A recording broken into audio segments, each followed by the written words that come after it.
C'est l'heure du journal du Monde que présente tout au long de cette semaine Virginie Salmen. Et on envoie un petit coucou à Sophie Larmoyer qui se repose. Elle en a bien le droit. Oui. Bonsoir à vous Virginie. Bonsoir Christophe. Et nous allons raconter comme tous les soirs 2 histoires qui viennent d'ailleurs. Et la première histoire nous vient de Thaïlande. Le roi de Thaïlande est mort. Un nouveau roi a pris le pouvoir. Il va être couronné cette semaine.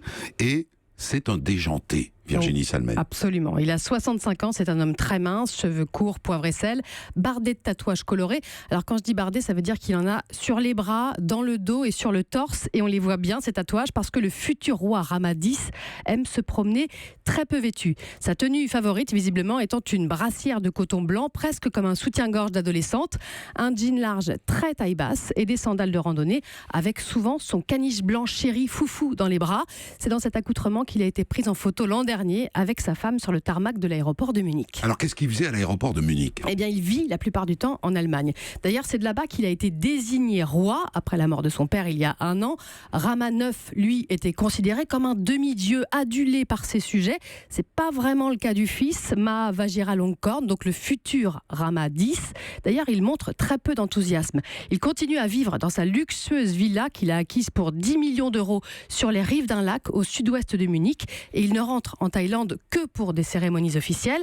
Pourtant, ce roi playboy est un ancien pilote de chasse.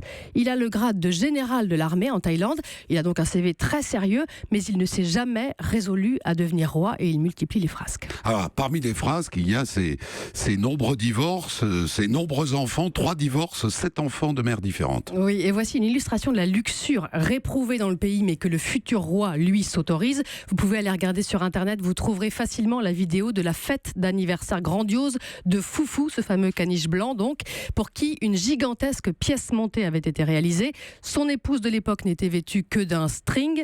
Lui fume une pipe et ils se mettent à 2 pour aider leur chien à souffler les bougies. C'est assez cocasse. Notre deuxième histoire ce soir, nous allons au Kenya où les magnifiques parcs naturels vont peut-être enfin être débarrassés des sacs plastiques qui sont accrochés en général au Kenya dans les arbres, dans les buissons, et, notamment dans les acacias où il y a pas mal de oui, c'est ça, les sacs s'accrochent là. Nature, oui. Absolument. Et depuis le mois dernier, justement, produire, vendre et utiliser des sacs plastiques est devenu un crime passible d'une amende de $40 000 à 4 ans de prison. Pour en parler, nous rejoignons Charlotte Simonard à Nairobi. Bonsoir. Charlotte, c'est la loi la plus sévère au monde en la matière. Est-ce qu'elle est réellement appliquée ? Bonsoir. Oui, en tout cas, dans les grandes surfaces, plus moyen d'emballer ses courses dans les sacs plastiques. Il faut prendre ces dispositions. Alors au début, les Kenyans se faisaient encore surprendre et sortaient des magasins les bras remplis de leurs emplettes. Mais aujourd'hui, il semble quand même qu'ils s'y habituent petit à petit. Alors il faut dire que la problématique des sacs plastiques au Kenya est d'importance. Il y en a partout. Ils polluent les rivières, ils obstruent les égouts. Vous en voyez même en safari accrochés dans les branches d'arbres dans les parcs. Alors, est-ce que les Kenyans ont accepté, Charlotte, de changer leur mode de consommation ? Eh bien oui, les sacs plastiques au Kenya étaient utilisés systématiquement pour faire les courses, mais aussi pour les vendeurs de beignets ou de crêpes dans les rues ici à Nairobi. C'était un gage d'hygiène en fait que d'utiliser un sac plastique. Alors aujourd'hui, ils utilisent davantage du papier journal, facile à trouver et pas cher. Et puis une autre tendance refait surface, les kiondo, ce sont de grands paniers en osier que les Kenyans posent sur leur tête. Alors ils étaient complètement passés de mode dans les grandes villes. Et aujourd'hui, on les revoit petit à petit dans les rues de Nairobi. Alors pour en avoir discuté avec eux, beaucoup en rigolent et sont même un petit peu gênés parce que c'est devenu complètement ringard en fait au fil des années et on ne les voyait plus que dans les campagnes où les habitants parcourent de longues distances à pied. Alors vous avez parlé d'une amende de 40 000 euros assortie d'une peine de prison. Bon, ça peut refroidir. Est-ce qu'il y a des contrôles ? Alors oui, vous risquez jusqu'à 4 ans de prison tout de même. C'est une sanction très sévère pour marquer le coup d'abord et puis pour dissuader les Kenyans de contourner la règle, voire même de monter des trafics de sacs plastiques. Pour l'instant, il y a encore une certaine tolérance. Là où ça change le plus, c'est à l'aéroport, puisque les contrôles des bagages sont presque systématiques à la douane et ils rigolent pas même avec les touristes, si bien que dans l'avion, juste avant d'atterrir, certaines compagnies aériennes rappellent aux passagers l'interdiction des sacs plastiques.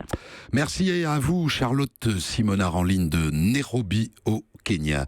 Virginie Salmen, 2 informations en bref. D'abord, une photo historique avec les 5 anciens présidents américains encore en vie, rassemblés pour un concert de charité. Oui, c'était ce week-end sur une scène de College Station au Texas. 3 anciens présidents démocrates, Barack Obama, Bill Clinton, Jimmy Carter, et 2 républicains, George Bush père et fils, réunis lors d'un concert destiné à lever des fonds pour les victimes des ouragans qui ont ravagé le sud des États-Unis et les Caraïbes.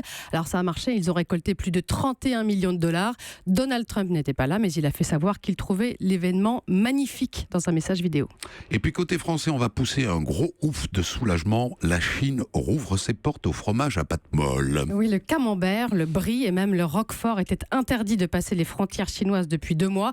Il y avait un doute sur la légalité de commercialiser en Chine les bactéries contenues dans ces fromages. Il a fallu des rencontres très formelles entre représentants de l'Union européenne et autorités sanitaires chinoises pour tirer ça au clair. Et je peux vous dire que les fabricants de fromage et les Français expatriés ont tremblé. Il n'y a que les Chinois qui n'ont pas tremblé. Ils s'en fichaient totalement car ils ne savent pas ce qu'est le roquefort. Merci à vous Virginie Salman.